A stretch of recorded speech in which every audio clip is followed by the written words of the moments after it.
Will Hunting. Le scaphandre et le papier. Adaptation. Alors du coup, ce qu'on peut faire, c'est on peut faire The Mask. Trop vert. Eh ben, je sais pas, alors je sais pas de quel film parler. Moi, je sais.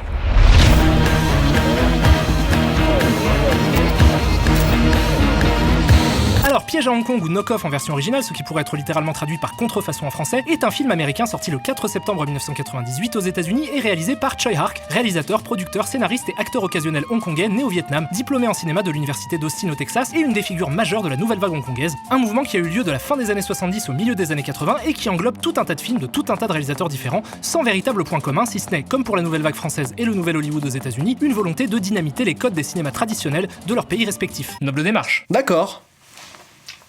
Bonjour. Et efficace par-dessus le marché puisqu'elle a participé à remettre le cinéma hongkongais sur le devant de la scène, ce qui a donné naissance dans les années 80 et 90 à un nombre incalculable de films qui ont eu un rayonnement international. Je suis sûr que vous en connaissez déjà beaucoup, mais je profite de l'occasion pour vous en recommander 2 ou 3 comme le superbe Chungking Express de Wong Kar-wai, Une balle dans la tête de John Woo, ou encore le dément The Blade de Tsui Hark, le réalisateur qui nous intéresse aujourd'hui, qui a commencé sa carrière de cinéaste en 1979 avec The Butterfly Murders, qui déjà avait pour ambition de tordre le genre du film de sabre hongkongais pour lui donner des aspects de fable sociale fantastique moderne. Depuis, Tsui Hark a réalisé et ou produit plus d'une cinquantaine de films, parfois un peu nazes, souvent très bons, et quelquefois même absolument géniaux. Je vous recommande d'ailleurs volontiers la série des Il était une fois en Chine, le sublime The Lovers en 1994, ou encore l'excellent L'Enfer des Armes en 1980. Bref, je pourrais vous parler des heures de Tsui Hark, de cinéma hongkongais, de tous ces super films qui ont fait mon enfance, mais tout ceci ne constitue en réalité qu'une partie de l'infernal puzzle qu'est le film dont on va parler aujourd'hui. Et pour trouver les pièces manquantes, il faut aller voir vachement plus près de chez nous, en Belgique, pays de naissance de notre ami Jean-Claude Van Damme, pour qui je ne cache plus ma sympathie depuis très longtemps. Au point que je me suis même rendu compte un jour que j'étais content juste en entendant son nom dans des bandes annonces, ce qui arrive super souvent quand on y pense. Jean-Claude Van Damme. Jean-Claude Van Damme. Jean-Claude Van Damme. Jean-Claude Van Damme. Jean-Claude Van Damme. Jean-Claude Van Damme. Jean-Claude Van Damme. Jean-Claude Van Damme. Jean-Claude Van Damme. Jean-Claude Van Damme. Jean-Claude Van Damme. Van Damme. Jean-Claude Van Damme. It's Van Damme versus Van Damme. Jean-Claude Van Damme.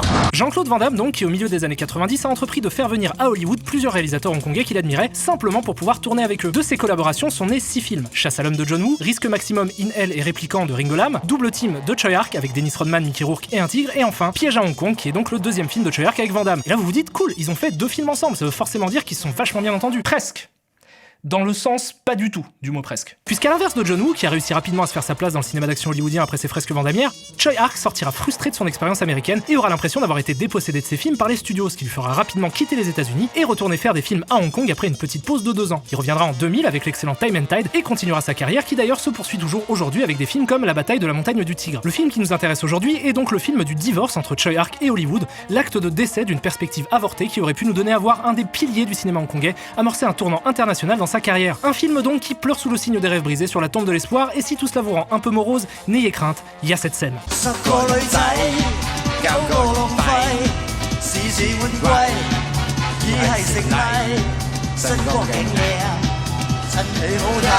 Qui est un remède imparable à toute forme de déprime. Un décès dans la famille ?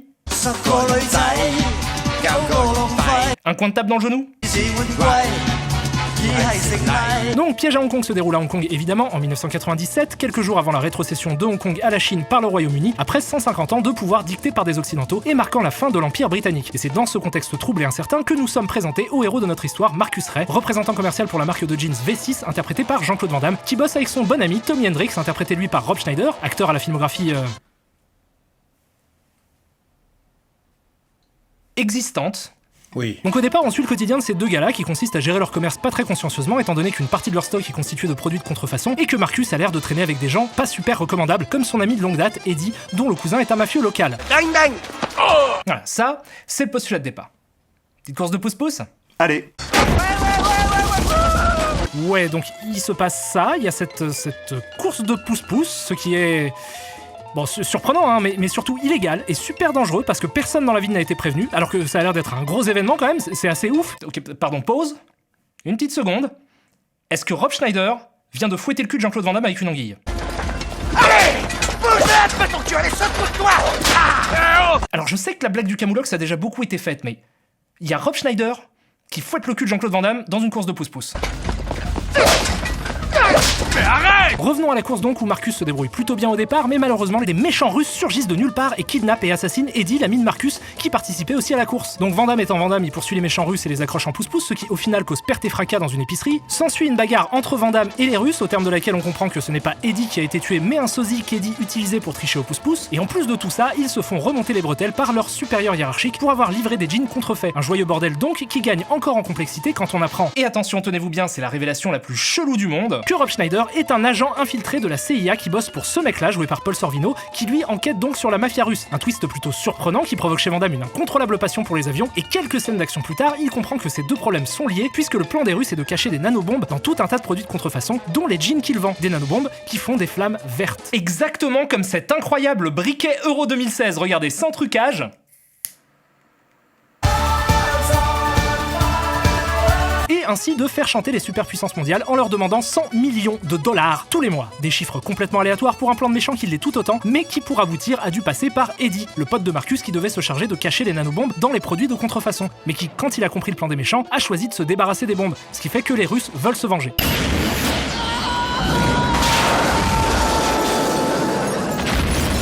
Bon, ça c'est fait. Heureusement, face à cette sombre affaire, la CIA a engagé les meilleurs techniciens qui prennent même le temps de modéliser en 3D les mains qui leur tendent des objets et d'illustrer le plan des méchants par une incroyable animation. Big up aux graphistes qui, en plus, sont obligés de bosser dans le Tiantan Buddha, c'est une grosse statue de Bouddha à Hong Kong qui sert de planque à la CIA. Ils sont 4. C'est-à-dire qu'ils tiennent dans un 50 mètres carrés. Mais ça, c'est typique de la CIA. Ça, c'est toujours on veut droguer des cobayes humains pour tester des nouvelles techniques de manipulation mentale. On veut habiter dans le gros Bouddha. Bref, vous allez voir qu'à partir de maintenant et jusqu'à la fin, le film se lance dans une course déchaînée au retournement de situation qu'il m'est franchement impossible d'expliquer sans illustration. Je vous propose donc de regarder la séquence qui suit en qui que c'est qui est gentil, qui que c'est qui est méchant et qui que c'est qui est mort vision. Donc, d'un côté, on a les gentils, avec Marcus, Tommy, son collègue qui est en fait un agent de la CIA, Harry, un autre agent de la CIA, Karen, leur supérieur hiérarchique dans la boîte de jeans, Eddie qui est mort, et son cousin mafieux Skinny qui pense que Marcus a tué Eddie. T'es un homme mort! Tu as tué Eddie! De l'autre, on a les méchants qui pour l'instant sont tout un tas de Russes. Dit comme ça, c'est super simple. Sauf que Van Damme comprend que Skinny était en fait un méchant qui bosse avec les Russes, donc il le kidnappe et l'emmène à Harry. Mais Van Damme découvre aussi que Karen était présente au moment du meurtre d'Eddie, ce qui selon lui fait d'elle une méchante également. Ensuite, une explosion détruit le gros Bouddha et tue Harry et Skinny. Ils sont donc morts. Cependant, il s'avère que Karen est en réalité un agent infiltré de la CIA, donc une gentille. Puis, elle et Tommy se font kidnapper par les Russes et Marcus va les sauver. On apprend alors que Harry n'est pas mort et qu'il a réussi à survivre à l'explosion. Super nouvelle. Néanmoins, pas si bonne que ça puisque Harry était depuis le début un agent double qui bossait pour les Russes, ce qui fait de lui un méchant. Et je suppose que la façon dont je vous raconte ça vous fait comprendre que ce qui est important c'est que c'est super confus. Mais en fait, ce qui est incroyable dans ce scénario, c'est pas que tout le monde soit quelqu'un qu'il ne semble pas être, mais juste que, de tous les personnages du film, le seul qui ne fait pas partie d'un gang, d'une mafia ou d'une organisation gouvernementale, c'est celui interprété par Jean-Claude Van Damme. Ce qui signifie qu'il est le seul personnage qui, supposément, n'a pas reçu d'entraînement. Alors peut-être a-t-il un passif de super soldat, mais c'est pas précisé dans le film, donc à ce qu'on sache, Jean-Claude Van Damme, dans ce film, joue un vendeur de jeans. Et je suis sûr qu'il y a plein de vendeurs de jeans super badass dans le monde, mais là, il arrive à tenir tête à la mafia russe, à la mafia hongkongaise, à la CIA, même à des marchands de fruits. C'est quand même vraiment étrange dans cet univers où n'importe qui dans la rue peut être un agent double de se dire que ce mec-là est juste un expatrié lambda. Sauf que c'est pas un expatrié lambda. C'est Jean-Claude Van Damme. Et Jean-Claude Van Damme, il défonce des gueules à foison. Faut pas le faire chier, Van Damme. Tu l'emmerdes, il t'attaque avec une grue. Il arrive, il tire dessus, il glisse, il saute, il tire, il se fait tracter par des câbles. Tu fais le fanfaron devant Jean-Claude, bim, patate, il jongle avec un flingue, il te fait valdaguer un mec, t'es pas d'accord, tiens, mange. Mais parfois, il ne tire pas. Parce que c'est aussi ça, être un héros. Être un héros, c'est aussi comprendre que le monde n'est pas... Non, je déconne. Il tranche la gorge de ton pote avec ta propre arme, il te décapite, et après il te lance des containers à la gueule que t'as plus. T'as pris tes pilules? Plein. Donc vous vous doutez bien que la conclusion du film va être assez convenue. Van Damme et les gentils s'en sortent, les bombes sont neutralisées, et les méchants sont vaincus, à l'exception d'Harry, le traître. Ce qui va nous emmener à la dernière scène du film, qui est... étrange. Donc juste 2 heures après les événements du film, on voit Harry placer des nanobombes dans des jouets. Au même moment, Marcus et Tommy se retrouvent pour boire un coup dans un bar et font joujou avec un détonateur qu'ils ont trouvé sur place. Et là...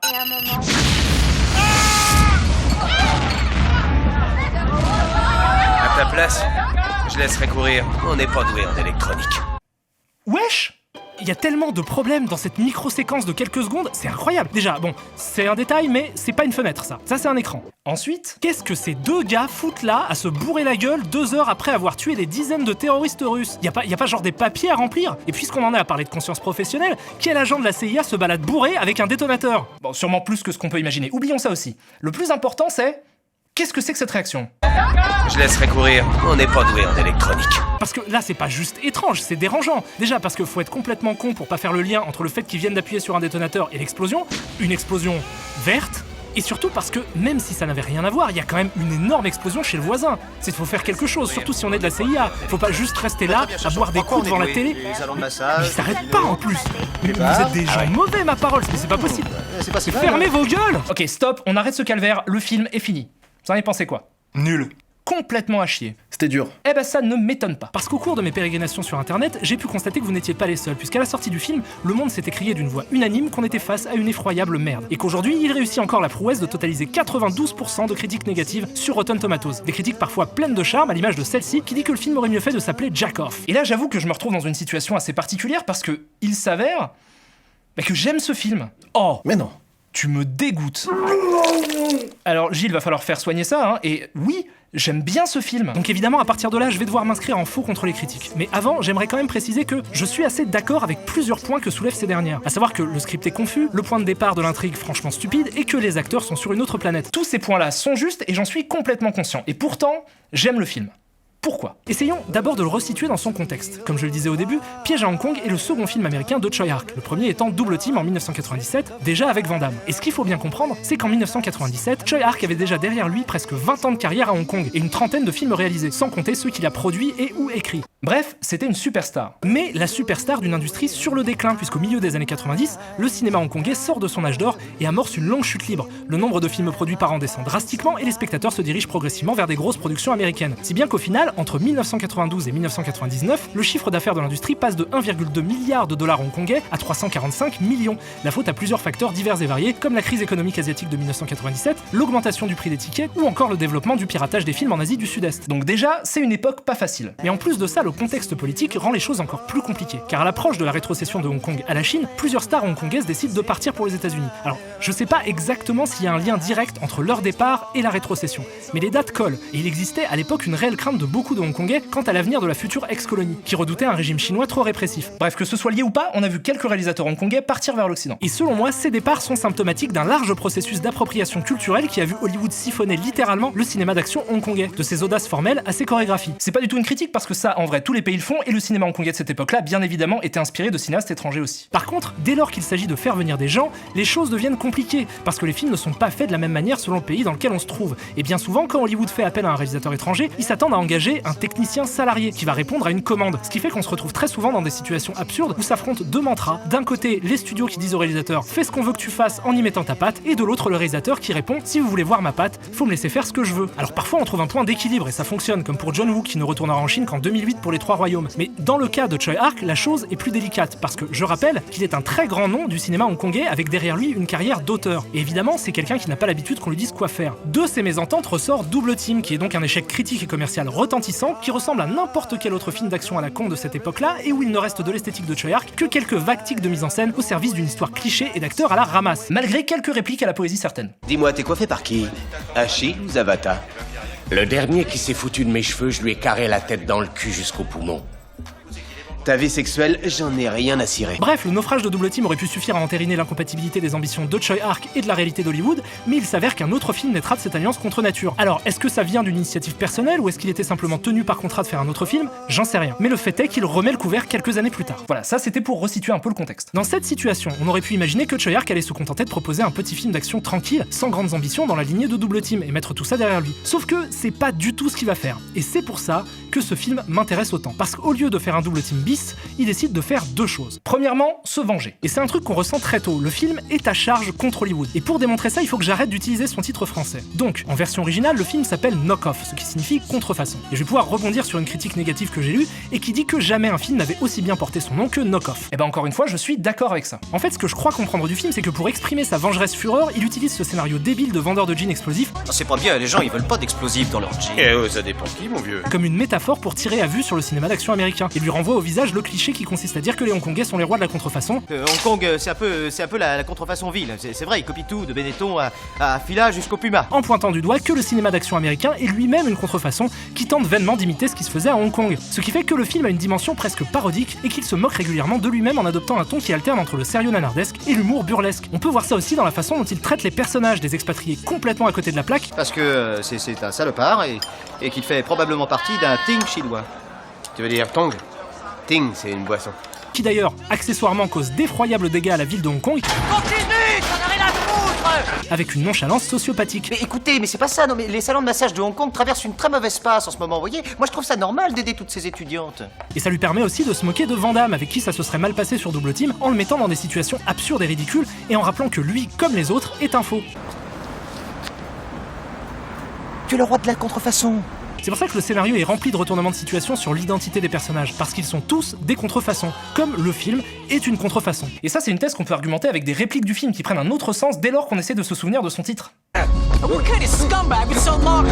Il y a plusieurs exemples comme ça dans le film, mais je trouve que le plus probant c'est sa dernière réplique et les paroles de la chanson du générique de fin qui suit. La chanson s'appelle It's a Knockoff du groupe Sparks. Un film d'action où on transpire pas, j'appelle pas ça un film d'action, moi. Ouais, on cuit là-dedans. Confess that this is really not my song. I bought it in Hong Kong. It's a knockoff. Donc voilà, tout ça pour dire que c'est un film beaucoup plus énervé et méchant qu'il n'y paraît, et on pourrait même peut-être aller un peu plus loin en se disant que le film traduit aussi de la sorte les craintes et l'incertitude de Hong Kong à la veille de la rétrocession et son ressentiment envers l'Occident. Enfin, on pourrait faire ça si c'était pas un film où Rob Schneider fouette le cul de Jean-Claude Van Damme avec une anguille. Mais le truc c'est que ce que je viens de vous dire là, ça rend pas le film meilleur à mes yeux. C'est pas parce que c'est cynique que j'apprécie le film, parce que quand bien même je salue l'audace de la démarche, c'est pas parce que le film se moque de la bêtise de son intrigue que son intrigue n'en demeure pas moins idiote. En fait, c'est quelque chose d'autre qui me plaît. Alors je vous ai dit qu'un des objectifs de Choi Ark était de se venger, mais pas seulement. Il y a un autre truc. Il s'entraîne. Et pour que ça saute aux yeux, il faut absolument que vous voyez son film d'après, Time and Tide. Déjà, parce que c'est selon moi un excellent film, et là pour le coup je pense qu'on est tous d'accord. Ouais. On est d'accord. Alors oui, mais en même On temps... est tous d'accord. Mais aussi parce qu'il est très intéressant à regarder après avoir vu Knock Off. Alors, j'adore Time and Tide, c'est un de mes films d'action préférés des années 2000. C'est bien joué, c'est nerveux, découpé, parfois confus, mais c'est surtout particulièrement inventif quand il s'agit de trouver des manières originales de montrer l'action. Je trouve ça génial à regarder. Il y a une idée originale par plan. Regardez-moi ça, putain, c'est complètement fou quoi.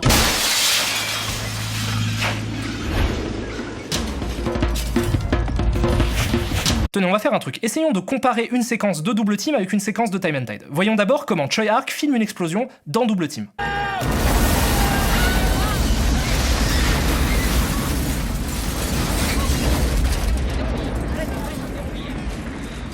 Maintenant, regardons comment il filme une explosion dans Time and Tide.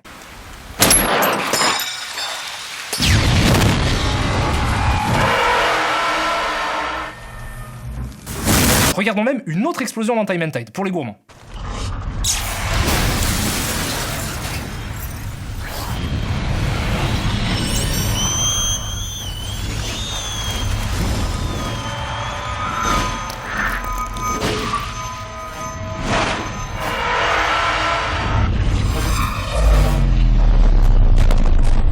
Au-delà du caractère convenu de la séquence de Double Team, ce que je trouve parlant, c'est que dans cette scène, ce qu'on nous montre, c'est un acteur. Le choix du cadre, le ralenti, sont au service de la représentation du personnage de Mickey Rourke. Parce que Double Team est un film d'action américain réalisé par Choi Ark. Time and Tide, au contraire, est un film de Choi Ark. Donc ce qu'on nous donne à voir dans Time and Tide, en fait, c'est le travail du réalisateur. Ce sont ces idées formelles qui constituent le principal intérêt du film. Et bien, il s'avère que nombre de ces idées viennent directement de Knock Off, que Choi Ark a réussi à tourner à Hong Kong, ce qui lui a permis d'avoir plus de liberté quant à sa façon de filmer, et qu'il a donc pu utiliser ce film pour expérimenter des idées de mise en scène et réfléchir à des manières créatives de filmer l'action. Il y a plein de plans de Time and Tide qui sont des suites logiques de plans de Knock Off. Et du coup, Knock Off peut être considéré comme un brouillon de Time and Tide. Et c'est pour ça que j'aime bien ce film. Parce que le fait qu'il utilise Knock Off comme brouillon, ça fait du film une œuvre riche en termes de mise en scène. Et il s'avère que j'adore ça. Je suis tout à fait d'accord pour dire que le film est mal écrit, mal joué, confus, et même parfois franchement juste méchant, mais je le trouve jouissif à regarder comme l'étrange objet filmique qu'il est. C'est-à-dire une sorte de parodie expérimentale burlesque de film d'action que je peux pas vraiment recommander à tout le monde, parce que beaucoup, je pense, le trouveront ridicule et vulgaire, mais qui moi me communique un sincère plaisir de cinéphile curieux, captivé par la seule envie de voir avec quel mouvement de caméra improbable on va me retourner le cerveau. Et je sais que je suis absolument minoritaire, donc j'ai pas envie de laisser penser que je suis dans une une sorte de relativisme absolu où le bon et le mauvais n'existent pas. J'ai pas non plus envie de vous convaincre que mes goûts sont les bons, mais par contre, ce que je pense, c'est que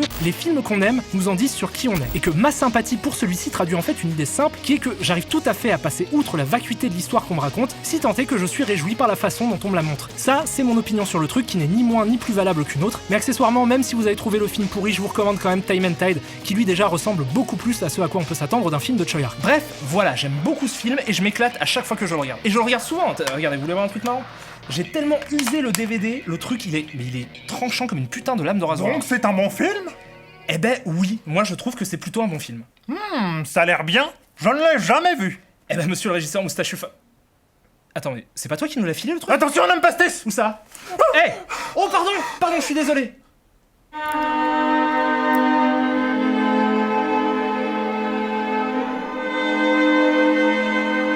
Gilles, attrape! On ne bouge plus. Jérémy? Eh ouais, mon pote. Mais pourquoi t'as un Beretta? Longue histoire. Ok. J'ai grandi dans le quartier difficile de Long Beach, en Californie, au sud de l'Oregon. Maman vendait du crack. Papa en achetait. C'est pas pour moi, votre truc. Moi, j'ai ma famille. J'ai mon rap. J'ai le petit qui va rentrer en third grade. Et je lui dis, mais pas ça, mec. Tu vas pas tout foutre en l'air pour des couleurs. Mais vous voulez pas m'écouter. I can feel it. Et bah ça, à la base, c'était pour mon album. Mais bon, tu connais le music business. Et pourtant, c'était sa meilleure gagneuse. Mais peut-être que c'est vraiment ça, être responsable. Pourquoi j'ai un Beretta? Parce que le monde... Waouh! C'était une histoire super, il est parti. Oh merde! Tonight's the night I get in some shit. Yeah. Deep cover on the incognito tip. Killing motherfuckers if I have to. Filling gaps too. Let your niggas know I'm coming at you. I guess that's part of the game. But I feel for the nigga who think he just gon' come and change things with the swiftness. So get it right with the quickness and let me handle my business. Yo, I'm on a mission and my mission won't